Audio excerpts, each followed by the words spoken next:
স্বাগত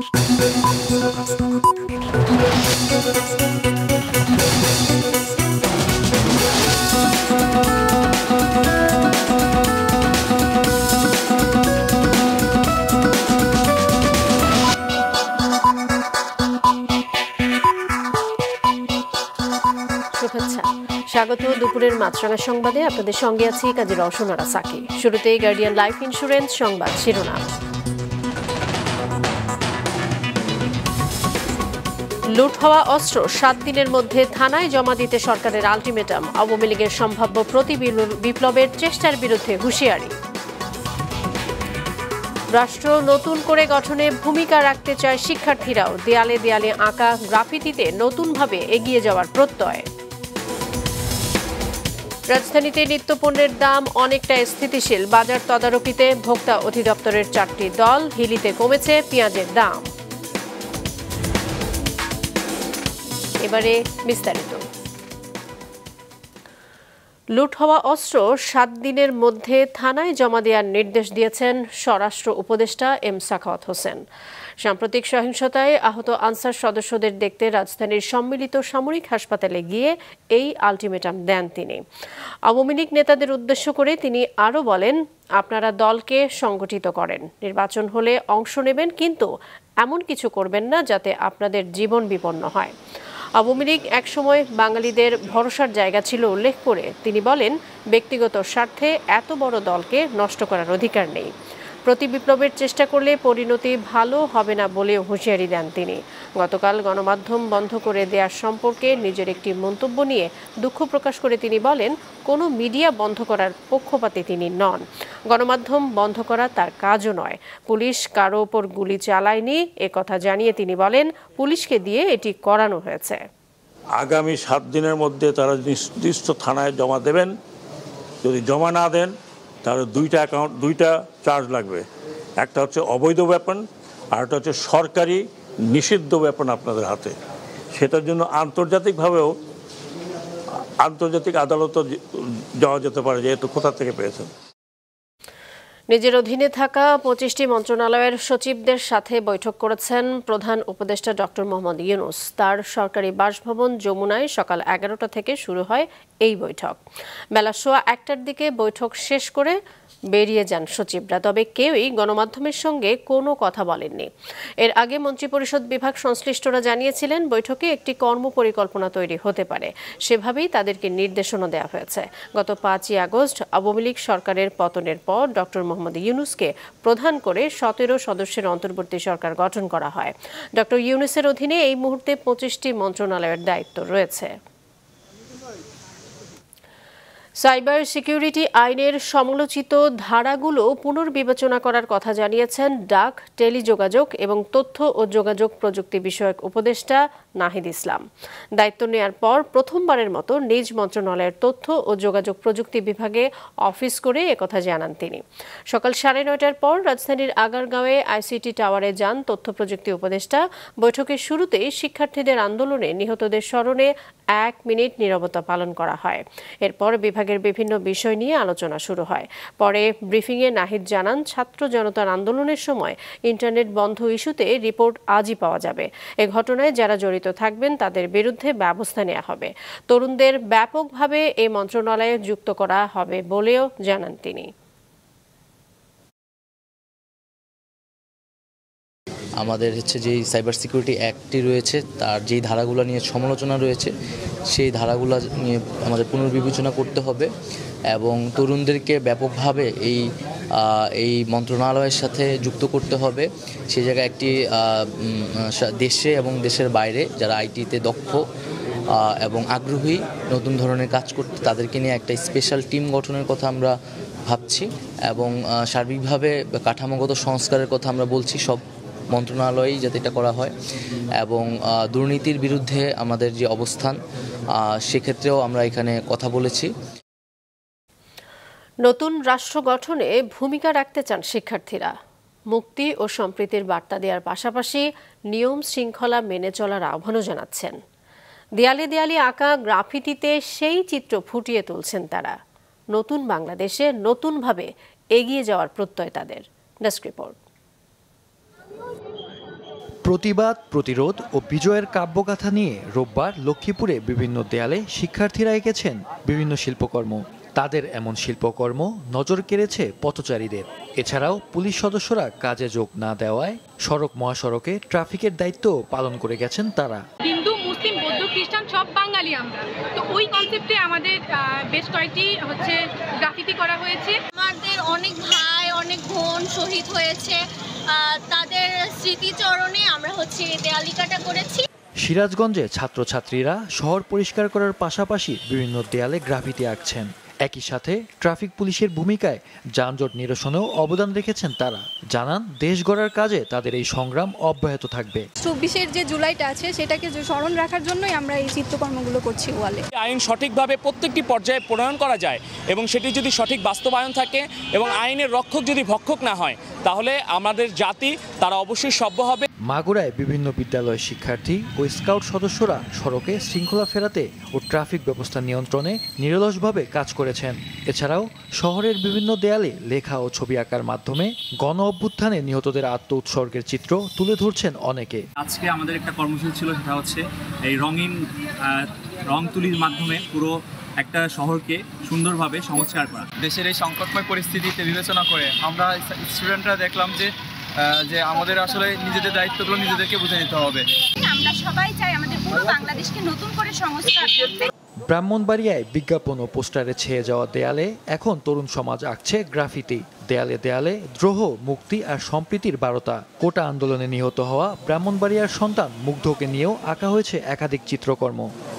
দিনাজপুরের বিরামপুরে শিক্ষার্থীদের একই রকম তৎপরতা মুগ্ধ করছে সবাইকে। সারা দেশের এই আন্দোলনে আমাদের বিভিন্ন ভাই, বিভিন্ন বোন শহীদ হয়েছে, গুলি খেয়েছে, বিভিন্নভাবে হামলা মামলার শিকার হয়েছে। তাদের স্মরণে আমাদের আজকের এই আয়োজন। বিরামপুরের বিভিন্ন স্থানে আমরা আরো আগামীকাল থেকে কর্মসূচি চালাবো। এদিকে রোববার রাতে ব্রাহ্মণবাড়িয়ায় শিক্ষার্থীরা দুটি প্রাইভেট কারে তল্লাশি চালিয়ে 104 কেজি গাঁজা উদ্ধার করেছে। এ সময় 3 মাদক চোরাকারবারিকে আটক করে সেনাবাহিনীর কাছে হস্তান্তর করা হয়। মাহফুজুল হাসান, মাছরাঙা নিউজ ডেস্ক। দেশের বিভিন্ন জেলায় শিক্ষা প্রতিষ্ঠানে ছাত্রছাত্রীর উপস্থিতি কিছুটা বেড়েছে। পরিস্থিতি স্বাভাবিক হয়ে আসার সাথে সাথে স্কুলগুলোতে শিক্ষার্থীর সংখ্যা আরও বাড়বে বলে মনে করছেন শিক্ষকরা। Desk report. গেল 6 আগস্ট থেকে দেশের বিভিন্ন জেলায় খুলেছে শিক্ষা প্রতিষ্ঠানগুলো। শুরুর দিকে স্কুলগুলোতে শিক্ষার্থীদের উপস্থিতি কম থাকলেও গতকাল থেকে তা কিছুটা বেড়েছে। স্কুল খোলার পর রংপুর সরকারি বালিকা উচ্চ বিদ্যালয় সহ বিভিন্ন স্কুলের ক্লাসগুলোতে 8 থেকে 10 জনের বেশি শিক্ষার্থীর উপস্থিতি ছিল না।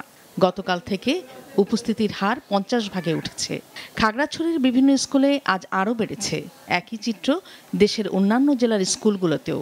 স্কুল খোলা, এখন আমাদের ক্লাস একদম নরমালি চলছে, কোনো সমস্যা হচ্ছে না। পরিস্থিতি ভালো হয়েছে, তখন আর কোনো প্রবলেম নাই। আমাদের ভাই বোনরা আমাদের সাহায্য করতেছে। গতকালকে থেকে শিক্ষার্থী অনেক আসা শুরু হয়েছে, আর ক্লাসে উপস্থিতির সংখ্যাও বেশি, যার কারণে এখন ক্লাসগুলো আস্তে আস্তে শুরু হচ্ছে সবার। এখন বর্তমান পরিস্থিতি হলো হালকা ভালো, তারপর শিক্ষা যে ক্লাস হচ্ছে। আমাদের মর্নিং শিফট এবং ডে শিফট সবকিছু ক্লাস ঠিক মতো চলতেছে। শিক্ষকেরা সবাই উপস্থিত, যথাসময়ে শিক্ষার্থীরাও মোটামুটি ভাবে উপস্থিত আছে।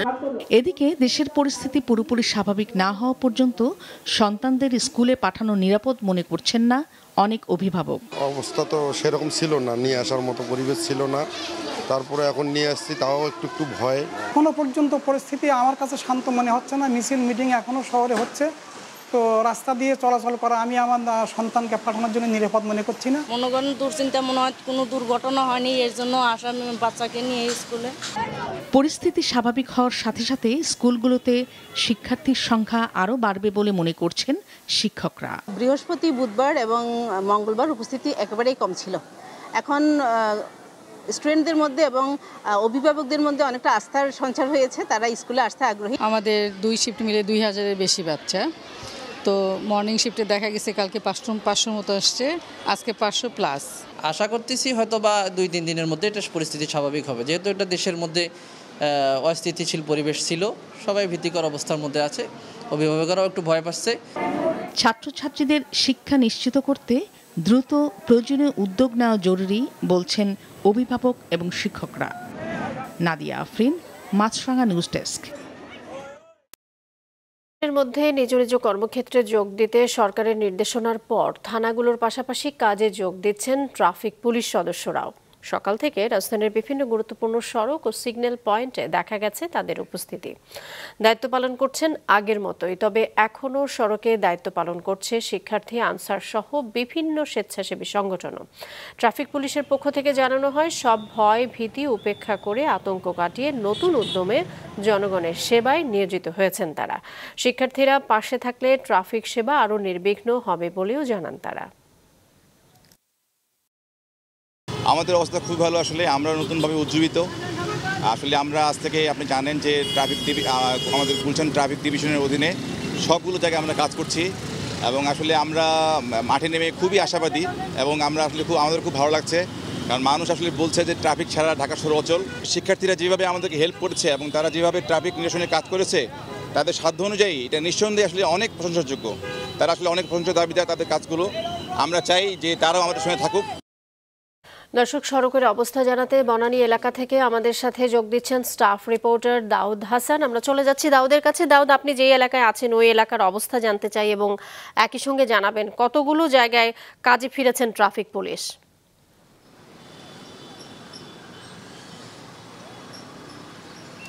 সাকি, আপনি জানেন যে গত ৫ তারিখ থেকে রাজধানীতে ট্রাফিক শূন্য হয়ে পড়লে এরপর থেকেই শিক্ষার্থীরা মূলত রাস্তার যান চলাচলের নিয়ন্ত্রণের যে দায়িত্ব সেটি নিয়েছিল। তারই ধারাবাহিকতায় আজকেও রাজধানীতে সকাল থেকে যে ট্রাফিক চলাচলের যে দায়িত্ব সেটি দায়িত্ব শিক্ষার্থীরা পালন করছে। তবে আজকে সকাল থেকে শিক্ষার্থীদের পাশাপাশি আমরা বেশ কিছু পয়েন্টে ট্রাফিক পুলিশের যে সদস্যরা রয়েছে তাদের দায়িত্ব পালন করতে দেখেছি। আমি এই মুহূর্তে আছি বনানী যে সিগন্যালটিতে। এখানে আপনি দেখবেন আমার পিছনেই বেশ কয়েকজন ট্রাফিক পুলিশের যারা সদস্যরা রয়েছে তারা দায়িত্ব পালন করছে। এছাড়াও আরও কিছু পয়েন্টে আমরা দেখেছি তাদেরকে দায়িত্ব পালন করতে।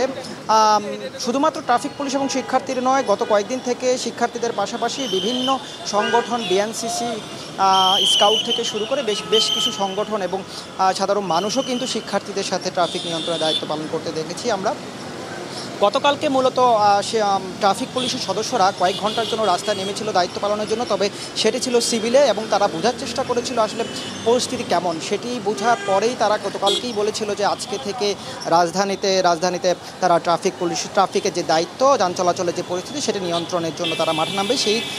সেই কথা অনুযায়ী আজকে আমরা দেখেছি বেশ কিছু পয়েন্টে তাদেরকে দায়িত্ব পালনের জন্য। এদিকে আরেকটি বিষয় আপনাকে জানিয়ে রাখতে চাই, গতকালকে থেকে এলিভেটেড এক্সপ্রেসওয়ে যে টোল সেটি চালু হয়েছে। এতে এলিভেটেড এক্সপ্রেসওয়েতে যান চলাচলের যে শৃঙ্খলা সেটি ফিরেছে। আমরা দেখেছি রাজধানীতে যে এলিভেটেড এক্সপ্রেসওয়েগুলো রয়েছে সেইখানে সকাল থেকে যানবাহন চলাচল করতে এবং স্বাভাবিক চলাচল করতে, এর ফলে এলিভেটেড এক্সপ্রেসওয়েতে যানবাহনের শৃঙ্খলা ফেরায় কিছুটা যানজট সড়কে কমতে আমরা দেখেছি আজকে দিনব্যাপী। পাশাপাশি মেট্রো রেল বন্ধ থাকায় কিন্তু কিছুটা ভোগান্তিও বেড়েছে মানুষের মধ্যে, সাধারণ মানুষ এবং অফিসগামী মানুষের। আমরা দেখেছি, আমরা কয়েকজনের সাথে কথা বলে জানার চেষ্টা করেছি, তারা চাচ্ছে দ্রুতই মেট্রো রেলটি চালু হয়ে যাক। এদিকে আমাদের শিক্ষার্থীদের সাথে জানার চেষ্টা করেছি আসলে তারা কতদিন এভাবে মাঠে থাকবে। তারা বলছে যে যেহেতু এখন ট্রাফিক পুলিশ রাস্তায় নেমেছে, তারা চাচ্ছে যে ট্রাফিক তাদের দায়িত্ব পালন করুক এবং তারা তাদের কাছে দায়িত্ব হস্তান্তর করে দিয়ে পড়ার টেবিলে ফেরার জন্য তারাও চাচ্ছেন।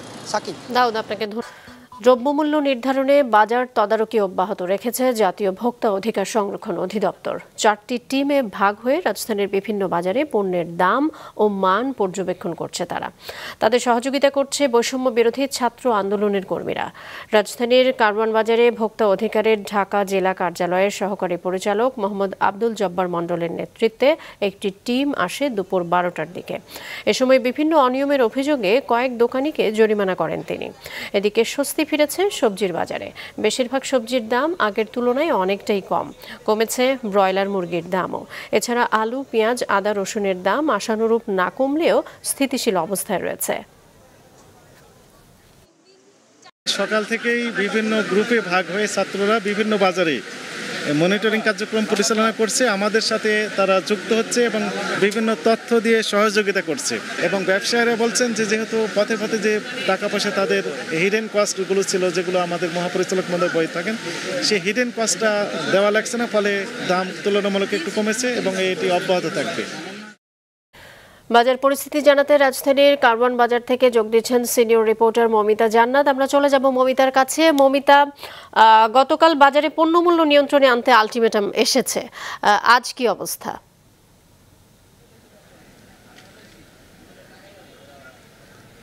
সাকি, শুধু আজ নয়, আসলে আমরা লক্ষ্য করছি যে গত বেশ কয়েকদিন ধরেই ৩-৪ দিন ধরেই বাজারে দ্রব্যমূল্যের যে অবস্থা ছিল সেটি আসলে কমতে শুরু করেছে। সাকি, আপনি জানেন যে মধ্যবিত্ত থেকে শুরু করে নিম্নবিত্ত এবং শ্রমজীবী মানুষদের জন্য বাজার মূল্যের যে উচ্চ অবস্থা ছিল সেটি কতটা অসহনীয় হয়ে গিয়েছিল এবং সেটির জন্য একটি দীর্ঘদিনের একটি ক্ষোভ মানুষ লালন করছিল। ছাত্র জনতার অভ্যুত্থানের পর যে রাজনৈতিক পরিবর্তিত অবস্থা, সেখানে আমরা দেখছি যে দ্রব্যমূল্য নিয়ন্ত্রণে যে সমস্ত সংস্থা এবং প্রতিষ্ঠানগুলো রয়েছে রাষ্ট্রীয়, তারা বেশ সক্রিয় হয়ে উঠেছে। জাতীয় ভোক্তা অধিকার সংরক্ষণ অধিদপ্তর আজ সারা দেশেই তারা বাজার তদারকি করছে। রাজধানীতেও তাদের বেশ কয়েকটি টিম এই বাজার তদারকির কাজে নেমেছিল। আমরা জেনেছি যে বিএসটিআই তারা ঢাকার উত্তরার দিকে এই শিশু পণ্য, তারপর কসমেটিক্স এবং জ্বালানি, যে পেট্রোল পাম্পগুলোতে পরিমাণ এবং এটার যে মূল্য নিয়ন্ত্রণ, সেগুলোতে তারাও আসলে আজ বাজারে নেমেছিল। আমি রাজধানীর কারওয়ান বাজারে আছি, অন্যতম পাইকারি বাজার। এখানে আজকে যে টিম এসেছিল তাদের সঙ্গে বৈষম্য বিরোধী ছাত্র আন্দোলনের যে সমস্ত কর্মীরা ছিলেন তারাও যুক্ত হয়েছিলেন এবং আমরা এর প্রভাব আসলে দেখছি এরই মধ্যে বাজারে পড়তে শুরু করেছে। সবজির বাজার অনেকটাই নিয়ন্ত্রণের মধ্যে চলে এসেছে, যেটি স্বস্তির কারণ হয়েছে ক্রেতাদের জন্য। ক্রেতারা আমাদেরকে জানিয়েছে যে এই বাজারের যে এখন যে পণ্যের যে নিম্নমুখী প্রবণতা সেটি যেন বজায় থাকে এবং বিক্রেতারাও বলছেন আসলে পণ্যের মূল্য কম থাকলে ক্রেতারা অনেক বেশি পণ্য কেনেন এবং তারা অনেক স্বস্তিতে এটি বিক্রয় করেন এবং যে কারণে তাদেরও প্রত্যাশা আসলে যে এই যে বাজার উৎপাদন থেকে ভোক্তার হাতে এসে পৌঁছানোর মাঝখানে যে সমস্ত সিন্ডিকেট থেকে শুরু করে চাঁদাবাজি থেকে শুরু করে যতগুলো পর্বে আসলে এই পণ্য মূল্য বৃদ্ধির জন্য যে পর্বগুলো দায়ী এবং অবশ্যই সবগুলো অনৈতিক, সেই বিষয়টি যদি আসলে সরকারের এই সমস্ত তদারকি সংস্থা তারা সেটিকে কঠোরভাবে নিয়ন্ত্রণ করে, তাহলে এই পাইকারি বাজারে যদি দাম কমে আসলে সেটি খুচরা বাজারেও পড়বে এবং প্রত্যেকেরই আসলে সেই প্রত্যাশা যে এই প্রবণতাটা বজায় থাকুক। সাকি। মমিতা, আপনাকে ধন্যবাদ। দর্শক, কারওয়ান বাজার থেকে বাজার পরিস্থিতি জানালেন সিনিয়র রিপোর্টার মমিতা জান্নাত। এদিকে একদিনের ব্যবধানে দিনাজপুরের হিলি স্থলবন্দরে ভারত থেকে আমদানি করা পেঁয়াজের দাম কমেছে কেজিতে 12 থেকে 15 টাকা। রোববার বন্দরে পাইকারিতে প্রতি কেজি পেঁয়াজ প্রকারভেদে 95 থেকে 100 টাকা দরে বিক্রি হলেও আজ তা কমে 80 থেকে 88 টাকায় বিক্রি হচ্ছে। পেঁয়াজ আমদানিকারকরা জানিয়েছেন সরকারের পদত্যাগ ঘিরে আতঙ্কে পেঁয়াজ আমদানি কমিয়ে দিয়েছিলেন তারা। এতে চাহিদার তুলনায় সরবরাহ কম থাকায় দাম বাড়ছিল। এখন পরিস্থিতি স্বাভাবিক হওয়ায় হিলি সহ সব স্থলবন্দর দিয়ে পেঁয়াজ আমদানি বেড়েছে। বিগত বছরগুলোতে ন্যায় বিচারের মূল্যবোধকে নষ্ট করা হয়েছে বলে মন্তব্য করেছেন নবনিযুক্ত প্রধান বিচারপতি সৈয়দ রেফাত আহমেদ। তিনি বলেছেন, ছাত্র জনতার সীমাহীন আত্মত্যাগ, মহাজাগরণ ও অভ্যুত্থানের মাধ্যমে স্বাধীনতা অর্জিত হয়েছে। সততা, দক্ষতা ও নিষ্ঠার সঙ্গে অর্পিত দায়িত্ব পালন করবেন তিনি। সকালে দেশের 25তম প্রধান বিচারপতি সৈয়দ রেফাত আহমেদকে রীতি অনুযায়ী সংবর্ধনা দেয় অ্যাটর্নি জেনারেল কার্যালয় ও সুপ্রিম কোর্ট আইনজীবী সমিতি। এ সময় প্রধান বিচারপতির কাছে সিন্ডিকেট মুক্ত বিচার বিভাগ ও জাতির জন্য ন্যায় বিচারের প্রত্যাশা করেন অ্যাটর্নি জেনারেল। মানুষের অধিকার প্রতিষ্ঠায় ন্যায় বিচার নিশ্চিতে কাজ করার কথা জানান প্রধান বিচারপতি। এদিকে 8 দিন পর সুপ্রিম কোর্টের কার্যক্রম শুরু হয়েছে। এরই মধ্যে নতুন করে 8টি বেঞ্চ গঠিত হয়েছে। আইনজীবী ও কর্মকর্তাদের পদচারণায় মুখর হয়ে উঠেছে সুপ্রিম কোর্ট প্রাঙ্গণ। এবং ওনাকে সেটা স্মরণ যে দীর্ঘদিন ধরে অন্যায়কে ন্যায় বলা হয়েছে, তার কারণে তো এই গণঅভ্যুত্থান। এটা যেহেতু উনি ফিল করেছেন, উনি প্রেক্ষাপটে এটা বলেছেন। বিচার বিভাগে অনেক অনাচার হয়েছে, অন্যায় হয়েছে, অবিচার হয়েছে। সাংবিধানিক শাসন প্রতিষ্ঠায় বিচার বিভাগের ভূমিকা হয়তো প্যাসিভ ছিল, সেটা হয়তো বলতে চেয়েছি। প্রতি বিপ্লবের যে কোনো চক্রান্ত জনগণ রুখে দেবে বলে মন্তব্য করেছেন বিএনপি মহাসচিব মির্জা ফখরুল ইসলাম আলমগীর। সকালে রাজধানীর বনানী কবরস্থানে খালেদা জিয়ার ছোট ছেলে আরাফাত রহমান কোকোর 55তম জন্মদিন উপলক্ষে তার কবরে ফাতিহা পাঠ ও দোয়া শেষে এমন মন্তব্য করেন তিনি। অন্তর্বর্তী সরকারকে অতি দ্রুত একটি নিরপেক্ষ নির্বাচনের ক্ষেত্র তৈরি করার আহ্বান জানান মির্জা ফখরুল। আমি অনুরোধ করব প্রেসিডেন্ট গভর্নমেন্টকে যে অতি দ্রুত নির্বাচনের জন্য একটা ক্ষেত্র তৈরি করা এবং সমস্ত বিপদগুলোকে কাটিয়ে সত্যিকার অর্থেই একটা মুক্ত বাংলাদেশ নির্মাণ করার জন্য যত তাড়াতাড়ি সম্ভব তারা একটা নির্বাচনের ব্যবস্থা করবেন। দুপুরের সংবাদ শেষ করছি, যে আবার আগে গার্ডিয়ান লাইফ ইন্স্যুরেন্স সংবাদ শিরোনামগুলো আরও একবার।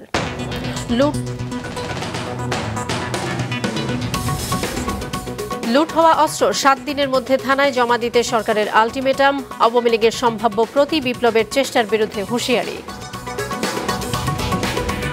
রাষ্ট্র নতুন করে গঠনে ভূমিকা রাখতে চায় শিক্ষার্থীরাও, দেয়ালে দেয়ালে আঁকা গ্রাফিতিতে নতুনভাবে এগিয়ে যাওয়ার প্রত্যয়। রাজধানীতে নিত্যপণ্যের দাম অনেকটা স্থিতিশীল, বাজার তদারকিতে ভোক্তা অধিদপ্তরের 4টি দল, হিলিতে কমেছে পেঁয়াজের দাম। এই ছিল এখনকার মতো। ফেসবুকে আপডেট পেতে ভিজিট করুন মাছরাঙা টেলিভিশনের পেজে, ইউটিউব চ্যানেলেও দেখতে পারেন আমাদের সংবাদ, প্রতিবেদন এবং অনুষ্ঠান। আমাদের পরবর্তী সংবাদ বিকেল 5টায় দেখার আমন্ত্রণ রইল।